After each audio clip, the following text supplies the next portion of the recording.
नमस्कार दोस्तों, मैं हूं राज और आप देख रहे हो हाईवे 33। आज मैं आपको लेके चलता हूं एक ऑटो ड्राइवर की कहानी में। दिल्ली शहर 2005। ये कहानी घटित हुई थी दिल्ली की एक कॉलोनी के आसपास में।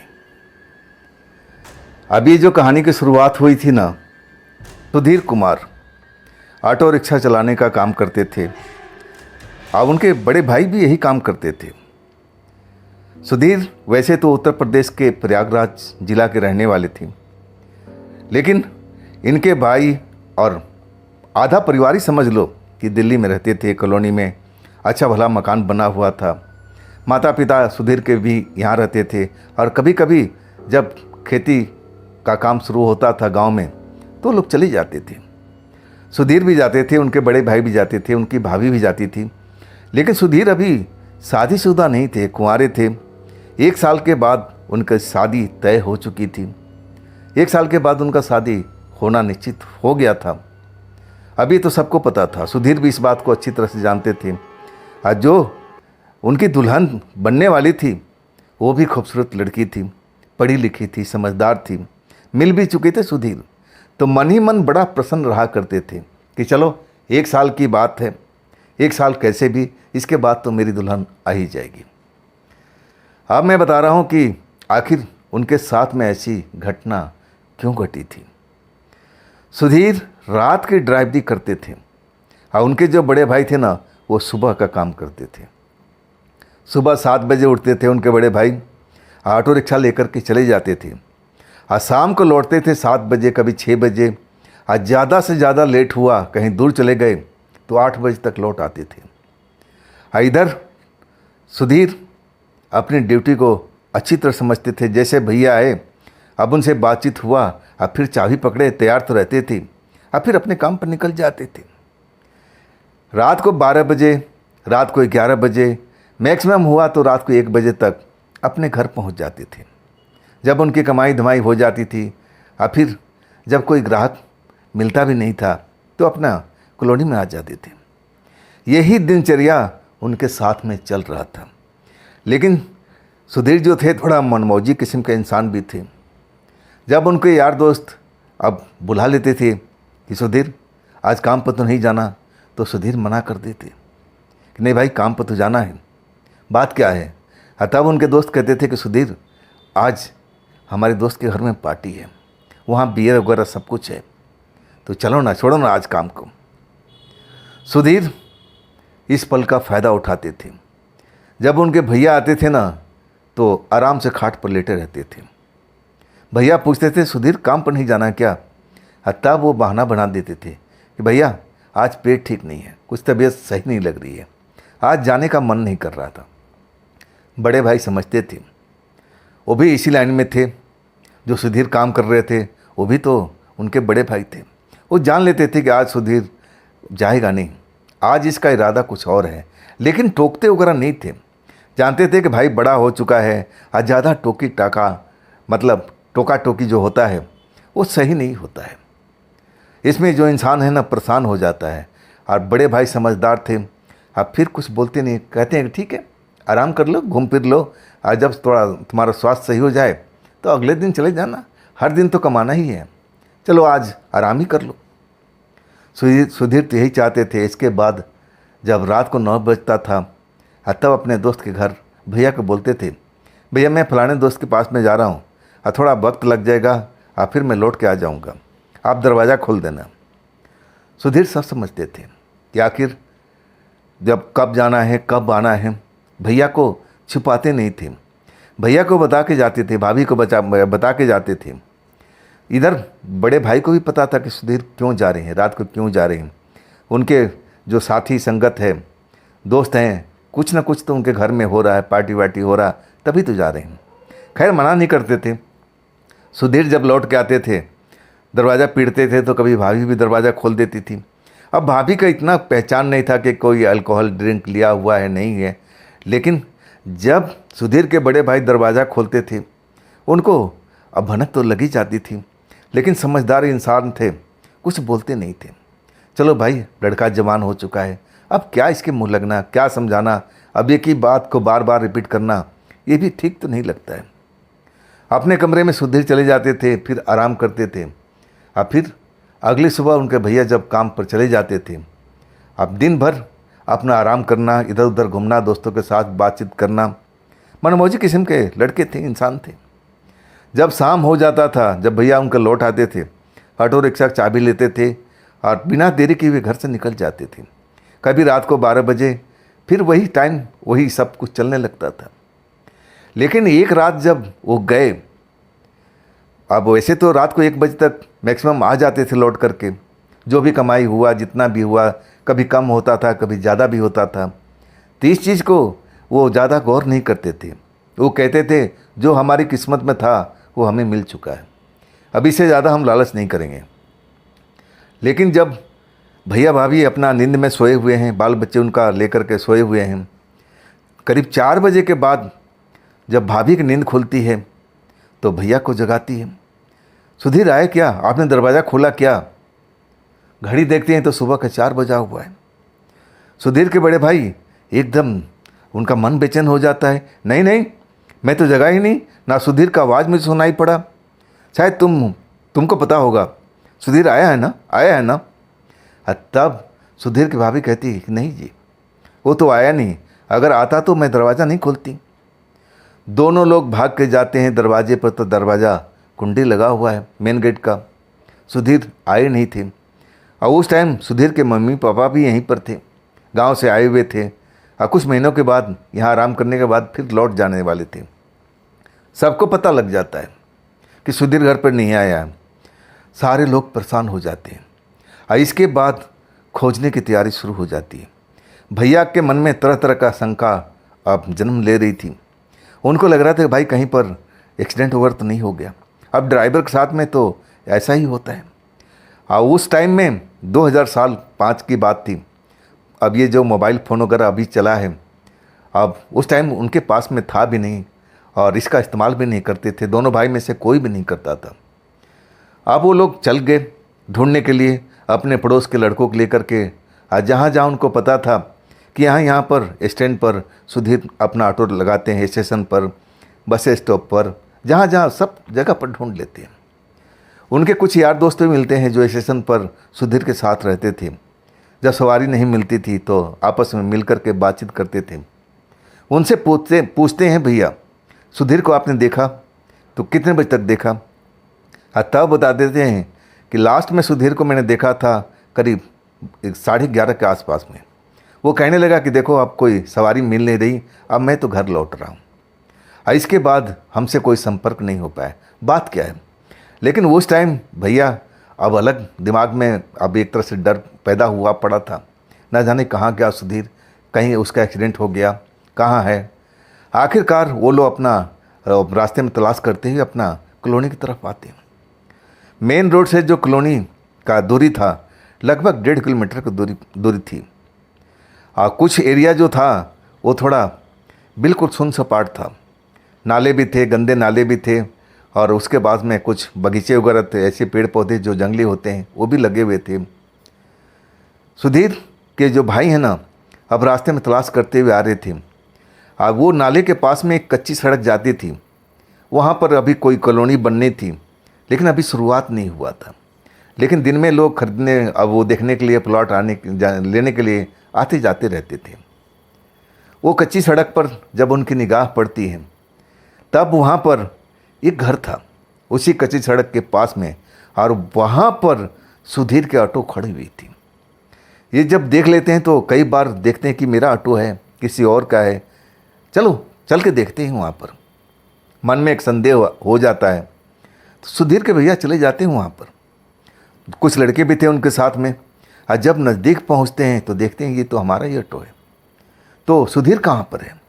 और इस खाली जगह पर ये आया क्यों है? रात को यहाँ पर क्यों आया है? इस कच्ची सड़क पर आने का मकसद क्या है? सुधीर के साथ में कुछ गलत तो नहीं हो गया? कुछ गलत तो नहीं हो गया? मन में चिंता, शंका सब भरी हुई थी। खोजबीन करने लगते हैं जहाँ जहाँ उनको लगता है कि यहाँ पर हो सकता है। झाड़ियों के पीछे, पेड़ के पीछे, गंदे नाले के साइड में, हर तरफ तलाश कर लेते हैं। अब जो नया कॉलोनी बन रहा था, अभी तो प्लॉट कटे भी नहीं थे, बस लोग वहाँ पर देखने के लिए आते थे। और वो सब दिन में चलता था, रात में कोई मतलब ही नहीं था।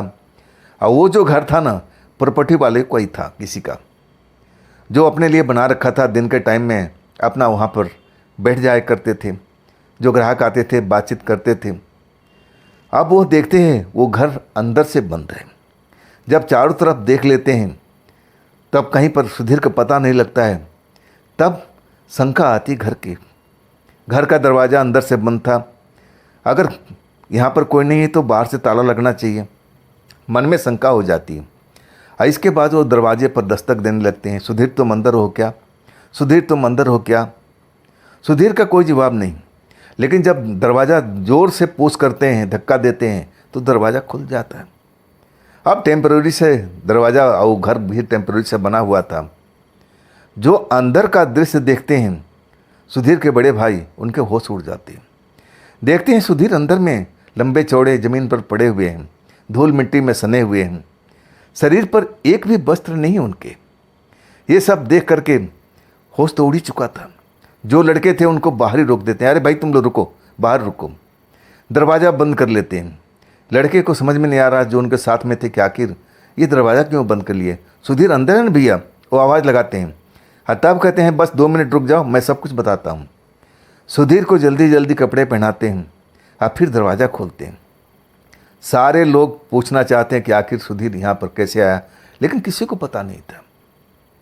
सुधीर को होश में लाने का अब सारा कोशिश होने लगा था। कुछ देर के बाद सुधीर को होश आ जाता है, आंखें खोल देते हैं। चारों तरफ देखने लगते हैं कि आखिर मैं हूँ कहाँ पर। उनको खुद पता नहीं था कि मैं इस जगह पर कैसे आया, क्या हुआ था, वो तो बात की बात है। उस टाइम भौचक्के रह गए थे। भैया को देखे कि भैया मुझे यहाँ पर आपने ले आया था क्या। अब मौके के नाजाकत को समझते हैं भैया, कहते हैं हाँ ऐसा ही समझ ले, अब चल घर चलते हैं, चल घर चलते हैं, तबीयत तेरी ठीक है ना। तब सुधीर कहते हैं हाँ बदन तो थोड़ा हल्का हल्का लग रहा था, जैसे कमजोरी हुई पड़ी है, लेकिन मैं ठीक हूँ भैया। ऑटो रिक्शा में सब लोग बैठते हैं और उनके भाई ऑटो रिक्शा ड्राइव करके अपना घर की तरफ चल पड़ते हैं। घर के बाहर में अब कॉलोनी के जो भी महिलाएं थी, अब पुरुष तो काम पर चले जाते थे, महिलाएं और बच्चे बचते थे। सुधीर के घर के आगे मजमा लगा हुआ था। जब ऑटो रिक्शा आता है तो सबकी आंखें ऑटो रिक्शा की तरफ मुड़ जाती हैं। सुधीर मिला क्या, सुधीर मिला क्या। जब सुधीर को देखते हैं तो सब लोग राहत की सांस लेते हैं। जो सुधीर के माँ बाप थे वो भी सुधीर को देख करके उनका मन शांत हो जाता है। और जो सुधीर की भाभी डरी हुई थी वो भी अब सुधीर को देखती है सही सलामत हाल में, तो उनका भी मन अब शांत हो जाता है। सुधीर घर के अंदर आ जाते हैं। लड़के सब जो गली के थे वो जानना चाहते थे कि आखिर सुधीर कोई नशा पानी किए थे। तब भैया बता देते कि हाँ हो सकता है, चलो बाद में हम लोग आपस में बात कर लेंगे, अभी तो आप लोग जाओ और मदद के लिए आपका बहुत बहुत शुक्रिया। लड़के चले जाते हैं, दरवाज़ा बंद कर लेते हैं। और गली मोहल्ले के सब घर के लोग जानना चाहते थे कि सुधीर थे कहाँ, रात पर क्या हुआ था उनके साथ में, कहीं ज़्यादा होता दारू तो नहीं पी लिए थे। मन में एक यही शंका होता है ड्राइवर के साथ में, ज़्यादातर दारू पी लिया होगा, बियर पी लिया होगा, और क्या हो सकता है। अब अंदर पहुंच करके सुधीर से सब सवाल पूछने लगते हैं भैया। और उस जगह पर ना तो सुधीर के भाभी होती हैं और ना उनके मम्मी पापा, ना कोई बच्चे। एकांत कमरे में दरवाज़ा बंद करके सुधीर से पूछने शुरू करते हैं। सुधीर सर पकड़ लेते हैं, याद करने लगते हैं, लेकिन उस टाइम उनको कुछ याद नहीं आ रहा था, सर फट रहा था। अब भैया से कह रहे थे कि भैया मुझे अभी कुछ याद नहीं आ रहा, मुझे इतना याद आ रहा था कि मैं स्टेशन से अपने दोस्तों से बात करके निकला था कि मैं अब घर जा रहा हूँ, अब जो भी कमाई करना था कर लिया, बाकी कल देखेंगे। मैं निकल आया था, मुझे अच्छी तरह से याद था कि मैं गंदे नाले के पास में आया था और उसके बाद एक सवारी खड़ी हुई मुझे नज़र आई थी। एक लड़की थी सफ़ेद कपड़ों में, वो मेरे पास में आकर के खड़ी हो गई। खाली हो? तो मैं कह रहा हूँ कि खाली तो हूँ, लेकिन मैं कहीं जाऊँगा नहीं, अब तो मैं अपने घर लौट रहा हूँ, अपने घर जा रहा हूँ, अब मैं आराम करना चाहता हूँ, मैं कहीं नहीं जाऊँगा। मुझे अच्छी तरह से याद है कि उसके बाद उसकी आंखें और मेरी आंखें आपस में मिली थी। फिर मुझे कुछ याद नहीं आ रहा भैया कि मेरे साथ में क्या हुआ था। सुधीर अपना माथा पकड़ करके, सर पकड़ करके, जैसे सर के अंदर में दर्द हो रहा, बेचैन हो गए थे। उनके आंखों से आंसू निकलने लगा था, दर्द को अब महसूस हो रहा था। तो भैया रोक देते हैं, कहते कोई बात नहीं सुधीर, जो मैं जानना था मैं जान चुका हूँ, कोई बात नहीं, तुम आराम करो और तुम्हें काम पर जाने की ज़रूरत नहीं है। जब तक मैं ना बोलूँ तब तक आप इस घर में रहोगे, कहीं भी नहीं जाओगे। सुधीर आराम करने लगते हैं। घर के परिवार के लोग पूछते हैं कि सुधीर के साथ में क्या हुआ था। भैया सबको समझा देते हैं कुछ नहीं हुआ था। अरे नया लड़का है, कहीं यार दोस्त मिल गया होगा, कहीं ड्रिंक वुंक कर लिया होगा। अब ड्रिंक करने के बाद में अब सो गया था उस घर में जा कर के। अब उसको लगा कि मम्मी पापा हैं, भैया मुझे डांटेंगे, ऐसी वजह से आ नहीं पाया। भैया ने पूरी कहानी समझा दी परिवार के लोगों को और अपनी पत्नी को। इसके बाद सब शांत हो गए थे, मामला वहीं ख़त्म हो चुका था। भैया इस बात को समझते थे कि जो कहानी सुधीर ने बताई थी, अब वो जानते थे थोड़ा बहुत, लेकिन पूरी कहानी उनको भी पता नहीं था।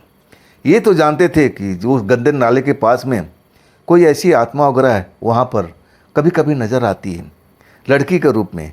कहीं वही आत्मा सुधीर के साथ में तो नहीं टकरा गई थी। मन में यही संदेह था, मन में यही डर था।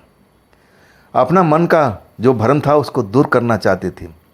अब इसके बाद वो भी काम पर नहीं जाते हैं और दोपहर के बाद में अब एक तांत्रिक बाबा को लेकर के आ जाते हैं, सुधीर को दिखवाते हैं। तांत्रिक बाबा सुधीर को झाड़ फूक करते हैं, शरीर को जांच करते हैं, लेकिन कहते हैं नहीं, इसके ऊपर में कोई साया का सवारी मुझे दिख नहीं रहा है। ये आपका भाई बिल्कुल ठीक है, डरने की आवश्यकता नहीं है। अगर कोई उल्टा सीधा हरकत करे, कुछ इसको परेशानी हो तो मेरे पास में आ जाना, मैं सब कुछ सही कर दूंगा। सुधीर का भाई का मन बड़ा शांत हो जाता है, मन में जो डर था वो निकल जाता है। 3 दिन तक सुधीर को जाने नहीं देते, अपने काम पर निकल जाते थे। इसके बाद आते थे तो सुधीर चाबी मांगते थे, भैया मुझे जाना है काम पर, मुझे काम पर जाना है।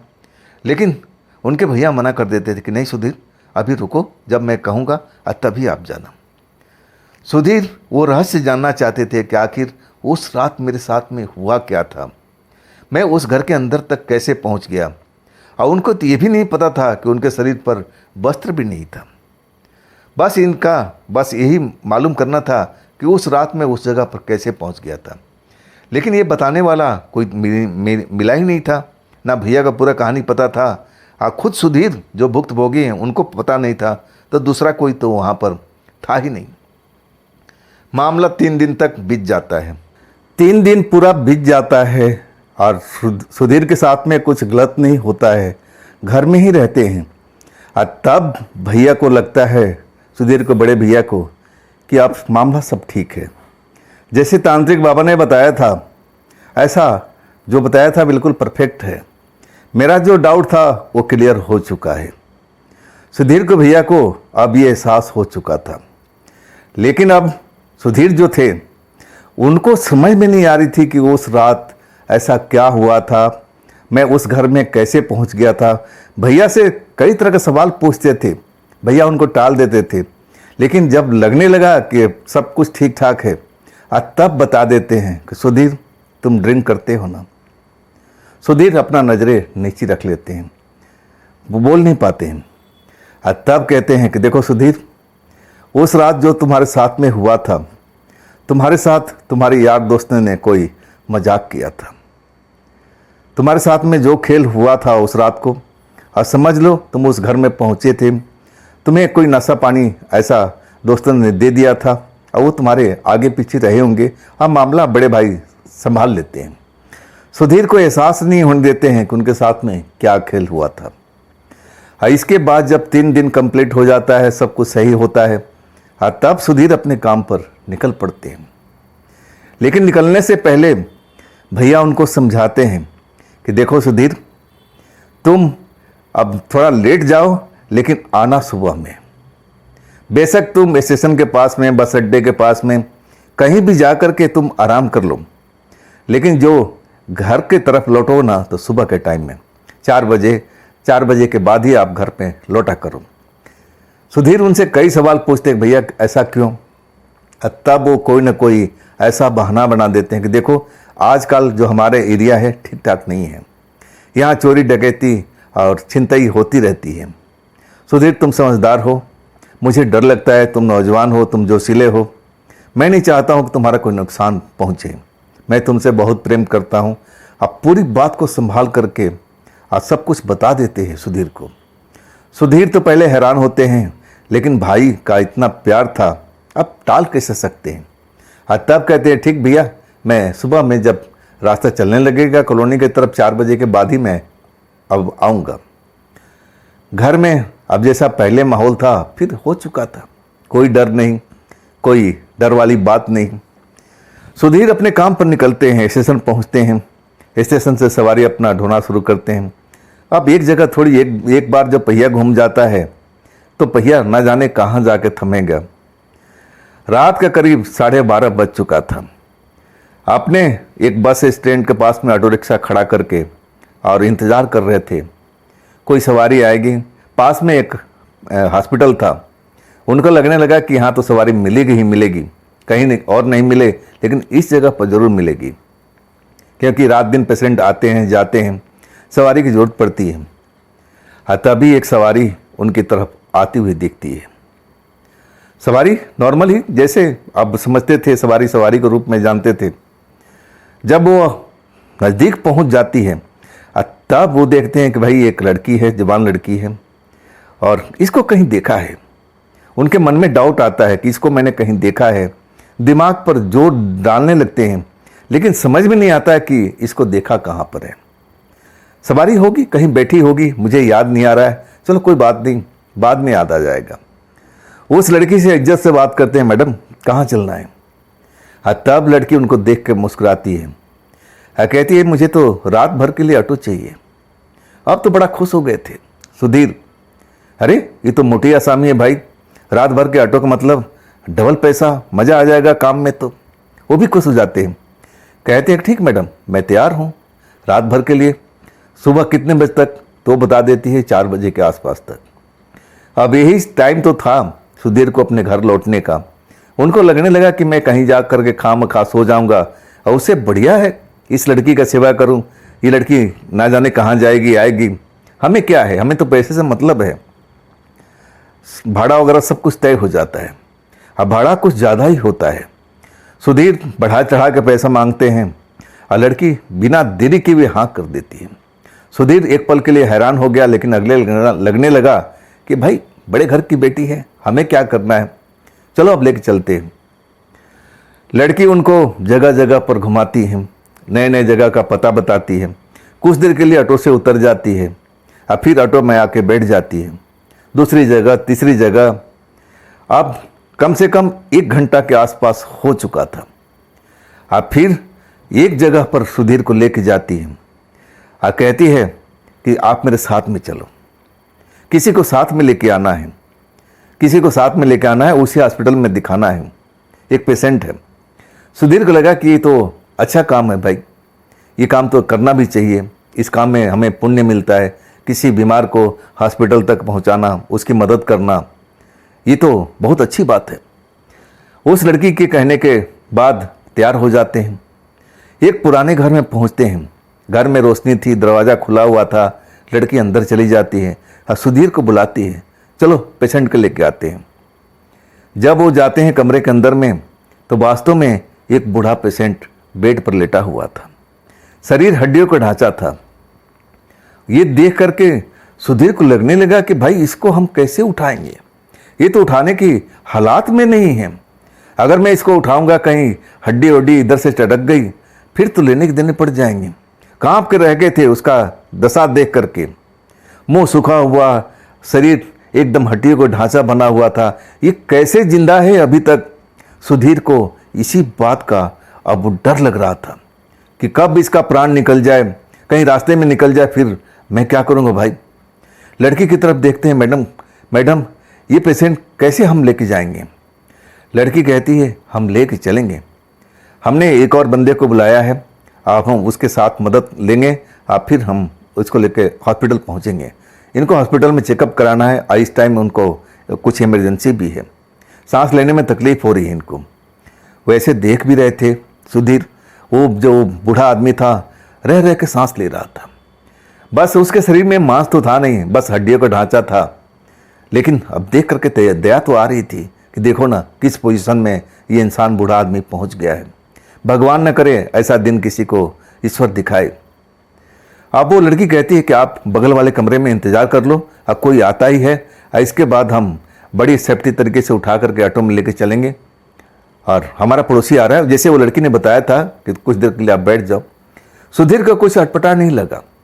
उसको लगा कि हाँ अब मदद तो चाहिए भाई, लड़की का बस का नहीं है कि इस बूढ़े को संभाल सके और मैं अकेले तो बिल्कुल हाथ नहीं लगाऊंगा।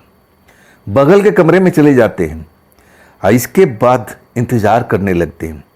ना जाने कब जिस जगह पर बैठे हुए थे अब बैठे बैठे उनको झपकी आ जाती है।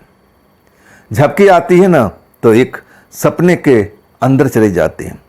उनको लगता है वही लड़की उनके पास में आती है।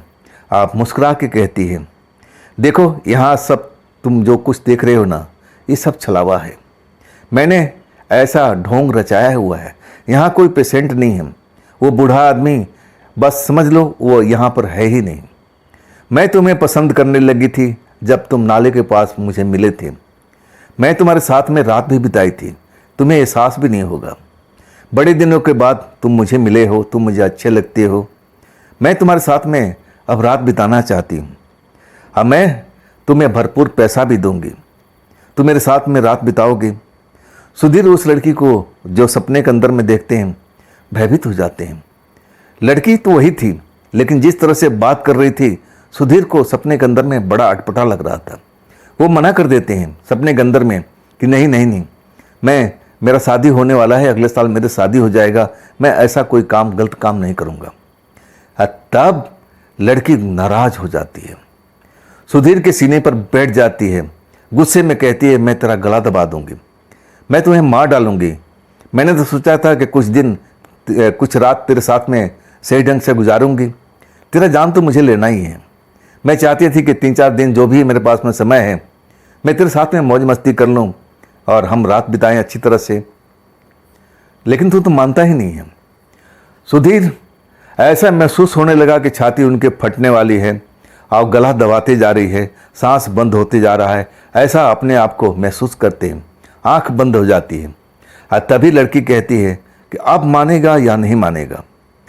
सपना ऐसा तो लग रहा था लेकिन सुधीर को लग रहा था कि ये स्वप्न नहीं है, ये ड्रीम नहीं है, ये ख्वाब तो हो ही नहीं सकता है। ख्वाब में ऐसे तकलीफ नहीं होती है। मैं बहुत बुरा सपना देखा हूँ लेकिन ऐसा नहीं होता है, हम डर जाते हैं, नींद खुल जाती है।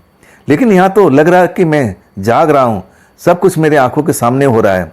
तब कहते हैं कि मैडम जी ये सपने में हो रहा है या हकीकत में। लड़की हंसती है, कहती है कुछ देर के लिए मैं ज़रूर सपने में मुझे लेके गई थी लेकिन अब हकीकत में है। क्या तुम राजी हो गए हो तो मैं तुम्हें अभी जीने दे सकती हूँ। तुम्हारे पास में कुछ दिनों के लिए समय है, अब मैं तुम्हें तुम्हारे परिवार के लिए कुछ पैसा भी दूंगी। मेरी बात तुम्हें मंजूर है। सुधीर अब आंखें खोल चुके थे, आसपास के माहौल देखते हैं। घर तो था लेकिन वो घर नहीं था जिसमें वो आए हुए थे, लड़की को लेकर के आए थे। वो घर बदल चुका था। ना तो वहाँ पर कोई मरीज को कराने की आवाज़ आ रही थी, घर बिल्कुल शांत सा पड़ा हुआ था। तब कहते हैं मैडम जी आप हैं कौन? डर जाते हैं। मैडम जो थी हंसती है, कहती है मैं कोई भी हूँ, उससे तुम्हें कोई मतलब नहीं है। मैं तुम्हें पसंद करती हूँ और मैं तुम्हें चाहती हूँ और तुम्हें अपने साथ में हमेशा के लिए रखना चाहती हूँ, लेकिन अभी उसमें वक्त लगेगा। तब तक मैं चाहती हूँ कि तुम मेरे साथ में रात बिताओ। तुम्हारे परिवार के लिए मैं बहुत सारा धन भी दे सकती हूँ, तुम तैयार हो ना? सुधीर उस लड़की से आग्रह करते हैं, हाथ जोड़ करके प्रार्थना करते हैं कि आप मेरे साथ में ऐसा क्यों कर रही हो। लड़की अब कई पल डराती भी है, धमकाती भी है और फिर प्यार से समझाती भी है। देखो सुधीर तुम्हारा मरना तो निश्चित है, अगर तुम मेरे हाथ में नहीं मरोगे तो किसी और का हाथ मर जाओगे। मरना तो तुम्हें लिखा ही हुआ है, मैं तुम्हारा भविष्य जानती हूँ। मैंने सोचा कि तुम्हारी आत्मा कोई और लेके जाए, इससे बढ़िया है कि तुम मेरे साथ में रहोगे। देखो अगर तुम मेरे साथ में प्रेम से रहोगे, मिल के रहोगे, मेरी बात को मानोगे, तो हो सकता है कि मैं तुम्हारी जान बचाने की कोशिश भी करूंगी। वैसे मैं पूरा तरह से कंफर्म नहीं हूं, लेकिन मैं कोशिश पूरी करूंगी। अगर यहाँ से मैं तुम्हें छोड़ भी दूँ ना, तो तुम वो निश्चित टाइम पर तुम्हारी मौत निश्चित है। तुम अपने आप को बचा नहीं पाओगे। अगर मेरे साथ में रहोगे तो 100 में से 90% का आशा है कि मैं तुम्हारी जान को बचा सकती हूँ। जो तुम्हारे साथ में विपत्ति आने वाली है, संकट आने वाला है, उस संकट को मैं टाल सकती हूँ। मेरे पास में ऐसा विद्या है, उसमें विद्या के जानकार हूँ।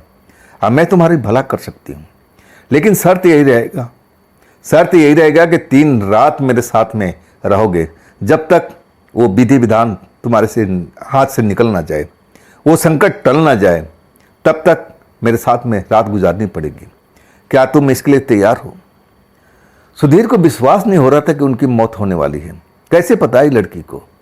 लड़की कहती है कि मैं विद्या के जानकार हूँ, मैं गणना करके देख लिया, मैं तुम्हारी ललाट का रेखाएं पढ़ लिया, तुम्हारे आंखों के अंदर झांक के देख लिया।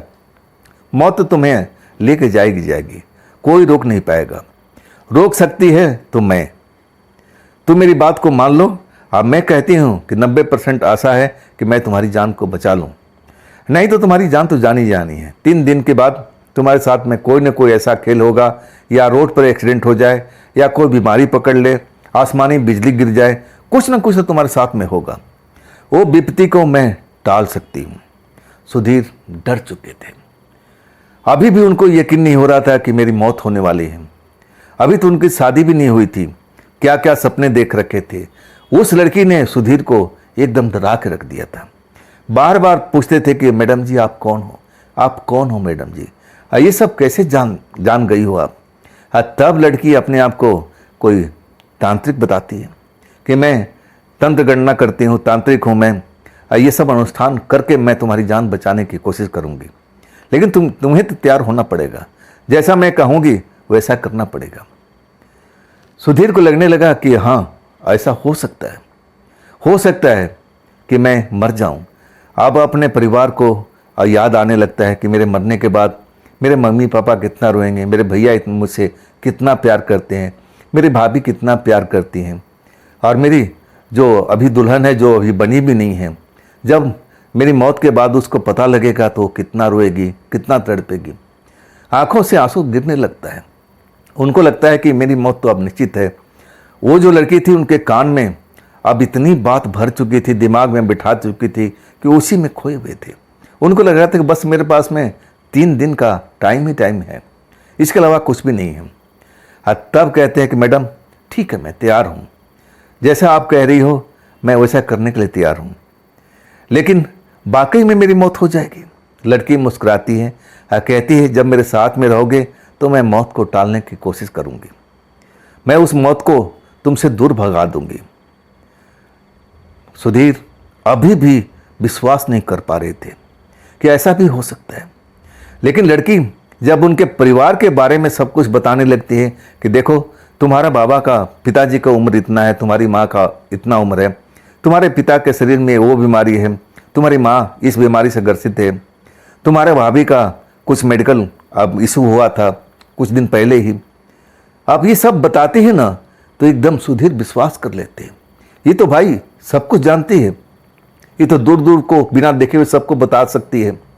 अब उसको बात को मान ही लेते हैं। डर लगता है, उनको लगता है कि अगर उनकी कोई जान बचा सकती है तो यही लड़की, यही मैडम जी जान बचा सकती है। अब जो मैडम कह रही थी अब वो सुधीर मानने के लिए तैयार थे।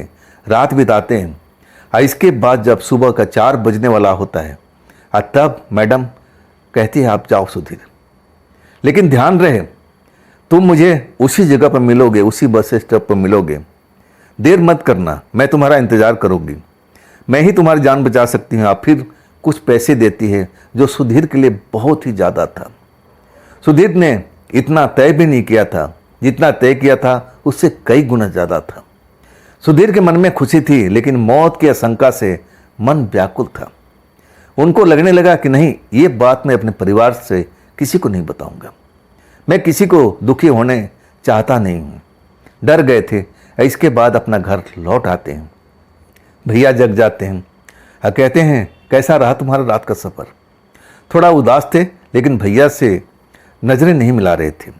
अब बड़े भाई थे, थोड़ा मन में आशंका तो हो जाता है और तब पूछते हैं कि बात क्या सुधीर, आज तुम्हारे चेहरे पर उदासी है, तुम्हारे चेहरे पर रौनक दिखाई नहीं दे रहा है। और तब वो बात को टाल देते हैं, कहते हैं भैया सो नहीं पाया ना रात भर ड्राइव करता रहा और ये रहा इतने पैसे, एक ही सवारी मिली थी और इसके बाद पूरी रात उसी के साथ निकल गया। वो बड़े घर की बेटी है और देखो इतने पैसे मुझे दिया है। जब वो पैसे देखते हैं तो सुधीर के बड़े भाई बहुत ही हैरान हो जाते हैं। अरे इतने सारा पैसा, इतना सारा पैसा तो हम हफ्तों में कमाते हैं और तुम एक रात में ही इतने पैसे लेके आ गए। कहाँ गए थे भाई, दिल्ली से बाहर गए थे क्या? तभी तो इतना पैसा नहीं होता है। आश्चर्य में पड़े हुए थे, सुधीर की तरफ हैरानी से देख रहे थे और सुधीर नजरें झुकाए खड़े थे। भैया पूछ रहे थे लेकिन अब बताएं तो क्या बताएं। भैया पूछ रहे थे कि कैसी है मैडम, कहाँ रहती है मैडम। अब वो झूठ साच कहानी बता देते हैं। वो हॉस्पिटल में किसी पेशेंट को लेके आई है, अब बड़े घर की है। सुधीर का बड़े भाई उस टाइम जब सुधीर सच नहीं बताते हैं या लगता है कि यही सच है तो उनका अब पूछताछ बंद हो जाता है। लेकिन पैसे को लेकर के आशंकित जरूर थे, इतना सारा बड़े घर की बेटी होगी। हमें तो आज तक ऐसी कोई मिली नहीं। चलो कोई बात नहीं, मामला वहीं पर ख़त्म हो जाता है। आज दिन भर अब बड़े भाई तो काम पर निकल जाते हैं ऑटो रिक्शा लेकर के। आज दिन भर सुधीर अपना घर में आराम करते हैं। ऐसा लगता है कि अब क्या, अगर वो जो मैडम जी हैं अगर मेरी जान नहीं बचाएगी तो मेरा खेल तो ख़त्म हो जाएगा। उसी में उधेड़ बुन में लगे हुए हैं। कभी अपने माँ के पास जाते हैं, उनके पास बैठ जाते हैं, उनसे प्यार करने लगते हैं। कभी अपने पिता के पास, क्या पता मैं जिंदा रहूं या ना रहूं। और कभी अपने भाभी के पास, कभी भतीजे के पास में पूरा दिन निकाल लेते हैं। कुछ देर आराम करते हैं और फिर उठ जाते हैं। अब इतना प्यार देख करके घर वाले भी अब अलग सा लग रहा था। प्यार होता है लेकिन हर 1 घंटे के बाद में मम्मी के पास पहुंच जाना, पापा के पास पहुंच जाना और उनको देखना और फिर ऐसी आंखों से जैसे आंसू टपकने वाला है। लोग बाग सब कर ही लेते हैं। भाभी जो थी वो भी पढ़ी लिखी थी उनकी, जब ऐसा देखती है सुधीर को तो पूछी बैठती है, भैया बात क्या है? आज कुछ ज़रूरत से ज़्यादा प्यार आप दिखा रहे हो, बात क्या है? कुछ तो बताइए, आप कुछ तो बताइए। लेकिन सुधीर सब बात को अपने दिमाग में रखते, किसी को बताते नहीं हैं, अपने दिमाग से बाहर निकालते नहीं हैं। मुस्कुरा के कहते हैं बस ऐसे ही। बड़ा अलग सा बात था भाभी के लिए। वो भी समझ रही कि आखिरकार सुधीर को ये हो क्या गया। ऐसा तो कभी घर में करते नहीं थे, एक बार सोते थे तो जगाना पड़ता था। आज इनको नींद नहीं आ रही है। आखिरकार भाभी उनको कहती है कि आपको रात में जाना ना काम करने, तो कुछ देर आप आराम कर लो। जबरदस्ती उनको कमरे में भेजती है, तब जा कर के वो सो पाते हैं। लेकिन सोने से पहले वही मन में ख्याल आ रहा था, अगर ये मैडम जी नहीं मिलती तो शायद मेरी मौत तो पक्की थी। मैडम जी हर किसी के भविष्य को देख सकती है। जैसे मेरे माँ के शरीर में क्या बीमारी था वो बता दिया, मेरे पिताजी के शरीर में क्या था, मेरे भाभी का कुछ मेडिकल इशू हुआ था, उसको कैसे पता? ये तो दूर का देख लेती है। आखिरकार नींद आ जाती है और फिर रात को जब भैया आते हैं तब सुधीर उठते हैं। तैयार थे और चाबी लेकर के निकल जाते हैं। भैया उनको समझाते हैं जैसे अपना बच्चे को कोई सिखाता है कि देखो आराम से जाना, अब पैसे के लालच में मत पड़ना, जो भी मिले हम उसी में खुश हैं। सुधीर चल देते हैं स्टेशन की तरफ में, अपने यार दोस्त के पास बैठते हैं। मन तो करता है कि सब बता दे कि भाई 3 दिन की मेरी ज़िंदगी है, क्या पता मैं लौट के आऊँ या ना आऊँ, क्या पता मेरी मौत हो जाए, लेकिन बताते नहीं हैं। अपने यार दोस्तों से अच्छी तरह से मिलते हैं, बड़े मीठे बात करते हैं, चाय पानी कराते हैं। जो सुधीर के दोस्त थे वो भी हैरान थे, आखिर सुधीर का रवैया कैसे बदल गया। इतना हम लोगों से मीठी मीठी बातें कर रहा है, बात बात में कहता है चलो नाश्ता कर लेते हैं, चाय पी लेते हैं। पैसा खुद ही सुधीर दे रहे थे। वो जो दोस्त थे कहते रहते थे कि सुधीर आज तेरी तरफ से चाय हो जाए। आज सुधीर मुस्कुरा देते थे, भाई मेरे मालिक मेरे भैया हैं, मैं उनको क्या जवाब दूंगा, आप समझ रहे हो ना। पैसा तो है मेरे पास में, लेकिन खर्च करूंगा तो हिसाब तो देना पड़ेगा ना। टाल देते थे। आज वही सुधीर थे जो अपने भाई को जो दोस्त थे उनको पूरा नाश्ता करा देते, घड़ी घड़ी चाय के लिए पूछते थे, तो हैरान तो होना ही था। खैर अब वहाँ से काम ख़त्म। अब इसके बाद वो बस स्टैंड के पास निश्चित टाइम पर पहुँच जाते हैं। जब पहुँचते हैं तो वहाँ पर वो लड़की थी नहीं, इंतज़ार करने लगते हैं। अब फिर जब लड़की आती हुई दिखाई देती है, मन में अब खुशी तो होती है कि चलो आ गई मेरी जान बचाने वाली, और मुझे तो इसके साथ में अब रात बिताना भी पड़ेगा। अपने आप को तैयार कर लेते हैं। लड़की आ जाती है और उनका चेहरा देखती है और फिर मुस्कुराते कहती है, तुम बचन के बड़े पक्के हो, मैं तुम्हारी जान बचाने की भरपूर कोशिश करूँगी, तुम चिंता मत करो, मैं तुम्हारे लिए हर काम कर बैठूँगी, मैं तुम्हें बचाऊँगी, ज़रूर बचाऊँगी। अब चलते हैं हम, चलो मैं बताती हूँ रास्ता। हाँ, फिर एक नए घर की तरफ में चले जाते हैं। उस घर में जाने के बाद में घर बिल्कुल शांत था, कोई नहीं था वहाँ पर, बस ये लड़की के अलावा। रात बिताते हैं और जब सुबह का 4 बजता है तब वो लड़की कहती है, आप सुधीर जाओ जाओ, आप कुछ पैसे देती है। पैसे का मतलब जैसे कल रात को दिया था वैसे ही इतना पैसा। सुधीर मना करते हैं कि आप रहने दीजिए, भैया मुझ पर संदेह की दृष्टि से देखते हैं, कई सवाल मुझसे पूछे थे, मैं अपने आप को कैसे बचाया मैं ही समझ पाया था। तब लड़की कहती है, कोई बात नहीं, अगर तुम्हें लगता है तो बता देना, मैं तुम्हें रोकती नहीं हूँ, ये भी बता देना कि मेरी मौत निश्चित है। आप सुधीर डर जाते हैं, कहते हैं नहीं मैडम, मैं अपने परिवार को बता नहीं पाऊँगा। पैसा ले लेते हैं और इसके बाद अपना घर चले जाते हैं। जब सुधीर को जब भैया मिलते हैं और जब वो पैसा देते हैं तो उनका दिमाग चकरा जाता है। बात क्या है भाई, कल भी लेके आया था इतना सारा पैसा, आज भी लेके आया था। तब सुधीर बोलते हैं कि वही मैडम जी हैं, अब कल भी उनके साथ में हमें रात भर रहना है।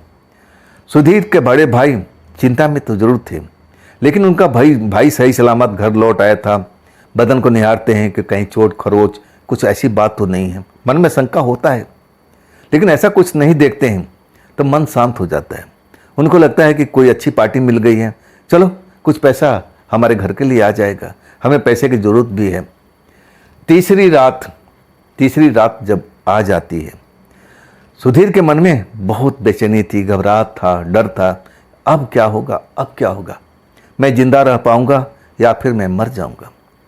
जब उस जगह पर जाते हैं जहां पर वो लड़की आती थी, थोड़ा लेट में आती है लेकिन आती जरूर है। जब उसको देख लेते हैं तब उनको मन में चैन आ जाता है। जब उनके पास आती है, मुस्कुराती है, तब सुधीर कहते हैं, मैडम आज आखिरी रात है ना। लड़की मुस्कुरा के कहती है, हाँ आज आखिरी रात है, आज रात को मैं तुम्हारे लिए अनुष्ठान करूंगी, पूजा करूंगी और उस विपत्ति को तुमसे दूर भगाने की कोशिश करूंगी। मुझे लगता है कि मैं इसमें सफल हो जाऊंगी, तुम तैयार हो ना, चलें फिर हम। सुधीर कहते हैं, जी मैं तैयार हूँ। आखिरकार उसी नए घर में फिर वो लड़की लेकर जाती है और वहाँ पर कुछ देर लोग बैठते हैं, बात करते हैं। सुधीर अपने बारे में सब कुछ चिंता था और उस लड़की से पूछते हैं कि मैडम जी मैं बच जाऊँगा ना, मैं मरूंगा तो नहीं ना, मुझे डर लग रहा है। तब उनके माथे पर हाथ रख देती है और कहती, नहीं सुधीर तुम डरो मत, मैं हूँ ना तुम्हारे साथ में, मैं तुम्हारी जान बचा लूँगी, तुम्हारे साथ मैं कुछ बुरा होने नहीं दूंगी, मुझ पर विश्वास रखो, मुझ पर यकीन करो। फिर कुछ वो पूजा अनुष्ठान भी करने लगती है, सुधीर को बिठा देती है और सुधीर को लगता है कि ये सब मेरे लिए हो रहा है, ये सब मेरे लिए हो रहा है, मैं अब बच जाऊंगा। उनके मन में ऐसा ख्याल आ रहा है। आखिरकार जब पूजा संपन्न होने लगता है तब एक बार जब अपनी ऐसा एहसास होता है, उनको लगता है कि मैं इस जगह पर हम दो नहीं और भी लोग हैं, वो लोग अब आसपास में हैं हमारे। उनको मन में आभास होता है, जैसी नज़रें उठा कर देखते हैं उस घर में तो भूत प्रेत भरे हुए थे, हर कोने कोने में अब उनको खड़े हुए दिखाई देते हैं। लड़की अनुष्ठान में लीन थी, ये तो डर जाते हैं और इसके बाद चीखते हैं तो लड़की शांत कराती, सुधीर मैंने तुम्हें बताना भूल गई, ये अनुष्ठान का हिस्सा है, तुम शांत रहो, इनकी तरफ मत देखो, खास करके इनकी आंखों की तरफ बिल्कुल मत देखना, तुम शांत रहो और मुझे अपना अनुष्ठान पूरा करने दो, नहीं तो अनुष्ठान पूरा नहीं हो जाएगा और फिर तुम्हारी मैं मौत को रोक नहीं पाऊंगी, तुम शांत रहो। अब फिर वो मैडम जैसे समझा देती है सुधीर को, सुधीर घबराओ मत, मैं हूँ तुम्हारे साथ में, सब कुछ मैं अब पूरा कर दूंगी, तुम पर कोई आँच नहीं आएगा। ये भूत प्रेत मेरे बुलाने पर आए हैं, ये अनुष्ठान का हिस्सा है, अगर ये नहीं आएंगे तो तुम्हारा काम सफल नहीं होगा। सुधीर को लगा कि वास्तव में ये अनुष्ठान का हिस्सा है, मुझे डरने की जरूरत नहीं है, मैडम जी है, अब मुझे संभाल लेंगे, मुझे डरने का बिल्कुल भी अब जरूरत नहीं है। शांत हो जाते हैं, लेकिन अंदर में दिल की धड़कन बढ़ती रहती है, आखिर मेरे साथ में हो क्या रहा है, क्या होगा, इसके बाद क्या होगा, कोई मेरे पर विपत्ति तो नहीं आएगी। मन शंकाओं से भरा हुआ था, लेकिन अगले पल जो उनके साथ में होता है वो देख करके एकदम दंग रह जाते हैं। जो लड़की थी अब उठ जाती है, और उठने के बाद में जब उसको देखते हैं ना, तब उसको पहचान ही नहीं पाते। वो तो जैसे एक आत्मा बन चुकी थी, जैसे धुआं में उसका शरीर बन चुका था। वहाँ पर जैसा ये सब दृश्य देखते हैं, अब वो तो एकदम डर जाते हैं। मैडम जी आपको क्या हो गया, मैडम जी आपको क्या हो गया। लेकिन मैडम जी तो सीधा सुधीर के अंदर मुंह के द्वारा प्रवेश कर जाती है, और इसके बाद सुधीर को कोई होश नहीं होता। जब आँख खुलती है ना, तब अपने घर में अपने आप को पाते हैं। अब उनके परिवार के लोग उनको चारों तरफ खड़े मिलते हैं, उनको माँ, उनकी पिता, उनकी भाभी, उनके भतीजे और उनके बड़े भैया। अब रात की बात सुनकर के जो उन्होंने देखा था, उनको नहीं लग रहा था कि ये सब कैसे हो गया, वो मैडम जी प्रेतात्मा कैसे बन गई, मेरे शरीर के अंदर में कैसे दाखिल हो गई, इसके बाद क्या हुआ था, क्या मैं मर चुका हूँ या मैं जिंदा हूँ, क्या मैं आत्मा बन के अपने घर में आया हूँ अपने परिवार वालों से मिलने के लिए, ऐसा उन्होंने सुना था। लेकिन जब उनका बाजू पकड़ लेती उनकी माँ, कहती है बेटा तू जिंदा बच गया, तू जिंदा बच गया बेटा, ये सब तेरे भैया का वजह से हुआ है, तेरे भैया ने तेरा जान बचाया है। आप तो जैसे खुश हो गए थे कि मैं जिंदा हूँ, मैं मरा नहीं हूँ ना माँ। तब माँ कहती है मरे तेरा दुश्मन बेटा। अब इसके बाद जो कहानी समझ में आती है सुधीर जी को, जब भैया सब कुछ खेल बताते हैं, हैरान हो जाते हैं। अब बड़े भाई को सख्त हो गया था कि सुधीर कहाँ से इतना सारा पैसा लेके आ रहा है, कौन है मैडम। अपने एक साथी के साथ आप सुधीर का पीछा करते हैं, दूरी से जहाँ जहाँ सुधीर जाते हैं वहाँ जाते हैं, लेकिन बिल्कुल सामने नहीं आते हैं। आखिरी बार जब उस घर में, नए घर में जाते हैं, अनुष्ठान होता है, तभी सुधीर के बड़े भाई समझ जाते हैं कि मेरा भाई खतरे में है, मेरा भाई खतरे में है। उनके साथ में उनका दोस्त था, वो भी साहसी था और थोड़ा तंत्र मंत्र का जानकार भी था, इसीलिए अपने साथ में लेकर के आए हुए थे। सब कुछ लोग समझ जाते हैं कि मेरा भाई तो आज बच नहीं पाएगा, यही वो लड़की है जो मेरे भाई को मारना चाहती है, हम ऐसा होने नहीं देंगे। आज जब आखिरी पल हो रहा था, जब वो आत्मा प्रवेश कर चुकी थी, ये तो इंतज़ार कर रहे थे कि बस एक बार कैसे भी सुधीर के शरीर में पहुंच जाए। पता तो सब था कि यहाँ पर क्या चल रहा था। जो उनके बड़े भाई के दोस्त थे, तंत्र मंत्र का जानकार थे, वो विधि विधान को जानते थे कि अब इस जगह पर अनुष्ठान कौन सा चल रहा है, इसके बाद क्या होने वाला है। वो जैसे सब कुछ बता रहे थे सुधीर के बड़े भाई को, आप घबराओ मत, मैं जानता हूँ ये कार्य वृद्धि को मैं कर चुका हूँ, आपको चिंता की बात नहीं है, ये होने दीजिए, संपन्न होने दीजिए, इसके बाद मैं सब कुछ सही कर दूंगा। वो लड़की भी हमारे काबू में आ जाएगी, नहीं तो बाहर रहेगी, फिर कभी न कभी सुधीर से टकराएगी और फिर मारने की चेष्टा करेगी। सुधीर के बड़े भाई बहुत हैरान थे, डरे हुए थे, बार बार अपने मित्र से कह रहे थे जो तांत्रिक थे, मेरे भाई को कुछ नहीं होगा ना, मेरे भाई को कुछ नहीं होगा ना। तब वो तांत्रिक कहते हैं कि नहीं, कुछ नहीं होगा, मैं हूं ना। जब वो लड़की सुधीर के शरीर में प्रवेश कर जाती है, और वही मौका था जब दोनों लोग अंदर पहुंच जाते हैं। इसके बाद सुधीर को तंत्र मंत्र से बांध देते हैं, लड़की अंदर फंस जाती है। वो तो जैसे मार करके और निकलना चाहती थी, सुधीर को अंदर जा करके अब उसका मारना, अब उसका मतलब था कि मैं इसके अंदर प्रवेश करके और सुधीर को ख़त्म कर दूंगी, और फिर इसकी आत्मा को अपने साथ में लेकर के चल पड़ूंगी, और फिर हमें अब मतलब क्या है, हमारा जो प्रेमी है मेरे साथ में रहेगा, यही तो चाहती थी वो, लेकिन ऐसा हो नहीं पाया। खुद उल्टा चक्कर में फंस गई थी। सुधीर के शरीर को तांत्रिक ने बांध दिया। इसके बाद वो छटपटाती रही, बहुत रिक्वेस्ट किया, मन्नत किया कि आप हमें छोड़ दो, आप हमें छोड़ दो। लेकिन सुधीर के जो दोस्त थे वो बिल्कुल उस पर दया रहम कुछ भी नहीं करते। आखिरकार अपने जगह पर लेके आते हैं और शरीर से आत्मा को बाहर निकाल लेते हैं और फिर एक ठिकाने पर उसको हमेशा के लिए दफना देते हैं कि तू यहीं पे पड़ा रहे, तू अंदर ही अच्छा है, तू बाहर निकलेगी अब जवान लड़कों को परेशान करेगी, उनकी आत्मा को तू शरीर से बाहर निकाल लेगी और फिर उनके साथ में तू ऐश करेगी। खेल खत्म हो चुका था। और तब घर पर सुधीर को लाया गया और कुछ देर के बाद में सुधीर को होश आया था। ये सब कहानी जैसे ही सुधीर समझते हैं तो उनको होश उड़ जाते हैं, रोना शुरू कर देते हैं, अपने भाई को समझाना शुरू कर देते हैं। भाई कहते हैं कि वो लड़की तो देखने में भूत प्रेत जैसी थी ही नहीं, वो तो मेरी जान बचाना चाहती थी। पूरी कहानी बता देते हैं। तब वो तांत्रिक और वो उनके बड़े भाई सब कुछ खेल समझा देते हैं। वो तुम्हारी जान पर कोई संकट नहीं था, तुम्हारे साथ में ऐसा कुछ बुरा नहीं होने वाला था, वो लड़की तुम्हारे दिमाग में ऐसा कुछ भर दिया कि तुम डर जाओ और फिर ऐसा उसका साथ दो। अब इसके बाद जब कहानी समझ में आ जाती है तब सुधीर एकदम डर जाते हैं। महीनों तक काम पर नहीं गए थे, लेकिन वही तांत्रिक बाबा ने उनको एक ताबीज़ दिया कि अपने गले में पहन कर रखना। इसके बाद तुम्हारे पास में ऐसी कोई काली शक्ति, कोई बुरी शक्ति तुम्हारे आसपास में नहीं आएगी। तब सुधीर की जान बची थी। तो कैसी लगी ये कहानी आप मुझे ज़रूर कमेंट में बताइएगा। अगर आपके पास भी ऐसी कोई घटना है, कोई अपनी आप बीती है जो आप मुझे बताना चाहते हो, तो आप मेरे इंस्टाग्राम पर, मेरे व्हाट्सएप नंबर पर, मेरी मेल आईडी पर अपनी कहानी को आप मुझे ज़रूर शेयर कीजिएगा। दोस्तों, ये भी चैनल आप ही का है, तो इसको भी अपना प्यार दीजिए, लाइक कीजिए, सब्सक्राइब कीजिए, अपने दोस्तों को शेयर कीजिए और हाइप वाले बटन को ज़रूर दबा दीजिएगा। तो दोस्तों, फिर हम मिलते हैं कल की रात इसी चैनल पर और इसी टाइम पर। आप लोग अपना ख्याल रखिएगा। नमस्कार।